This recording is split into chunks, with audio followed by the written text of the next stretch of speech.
Hey, do you remember 1 year ago today when Harry's Razors dropped their ads on the Daily Wire because we had the audacity to disagree with them on a political issue? Of course you don't. Why would you? Woke corporations cancel their advertisements on conservative shows and platforms all the time. It's hardly even news at this point, just the cost of doing business. See, corporate America wants it both ways. They want conservatives to buy their goods and services, but they also want to virtue signal to the woke mob and their 23-year-old employees by publicly repudiating those same conservative customers. Here's the thing. I do remember.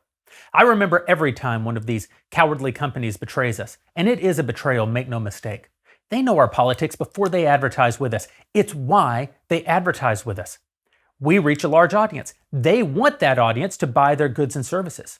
We go out of our way to make absolutely sure they know what we're about before they get into business with us, and they get into business with us anyway because it works. They're happy that we leverage our personal credibility to tell our audience about their products. We're happy too. But then at the first sign of trouble, in the case of Harry's Razors, it was an attack from a Twitter account with two followers online. Well, then they not only pull their sponsorships, but they publicly attack us and the very audience that they paid us to reach. Now look, I don't mind any company pulling their sponsorships. That's their right. That's just business. It's the public attack I can't abide. Harry said our views, in this case, the very common view that gender dysphoria is a mental illness, were, quote, inexcusable.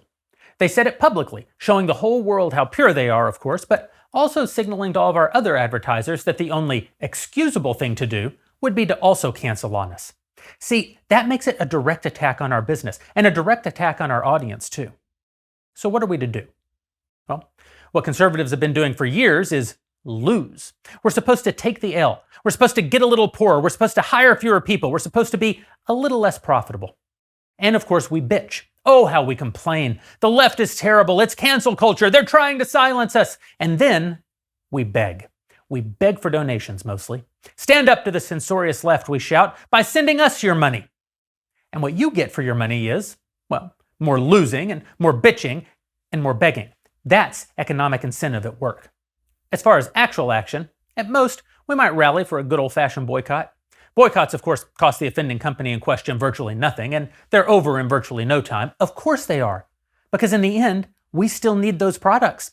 Nike may endorse Colin Kaepernick, but we still need good shoes. Hollywood may sucker punch us every time we turn on the TV, but we still need good entertainment. Harry's may call us inexcusable, but you still need a good shave. Well, I'm tired of losing. I want to win for a change. I want to create culture, and I want to have a freaking good time doing it because losing sucks. That's why today, the Daily Wire is launching Jeremy's Razors, a direct competitor to Harry's, where people with inexcusable values like mine can get a great razor without having to give their money to people who clearly hate them. It's why the Daily Wire launched its own film company last year, so people, again, with inexcusable values like mine can get great entertainment without giving their money to people who clearly hate them. It's why the Daily Wire is in the podcasting business, and the news business, and the commentary business, and the technology business. Business, mind you, not charity. We're a for-profit company. We don't make our money by complaining and begging. We make our money by building value and selling it to people who think it's worth buying. We win by winning. The left is happy to bifurcate the culture, to rip it in two. They're convinced they'll pay no economic price for this because they know what I know. You still need those goods and services. So in order to win, we have to rip the economy in two. We have to give conservatives their own companies. We have to give conservatives their own products to buy. We have to build actual market alternatives that, in success, will force the left to take real losses if they don't compete for our business. The Daily Wire is doing just that. Jeremy's Razors is doing just that. Will it work? I don't know. It certainly won't work perfectly, this being the real world and all.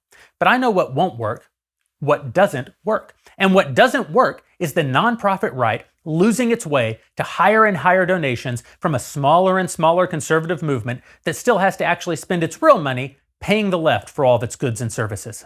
That is a sure recipe for failure.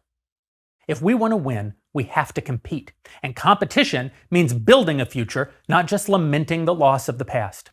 It means fighting in the economy and culture, not just complaining about the loss of the economy and culture. It means starting for-profit companies that create actual economic incentives for better behavior. That's what animates me. That's what drives the Daily Wire. That's the real fight. If you want a better future, you have to build it. And if you want a better shave, well, we're going to build that for you.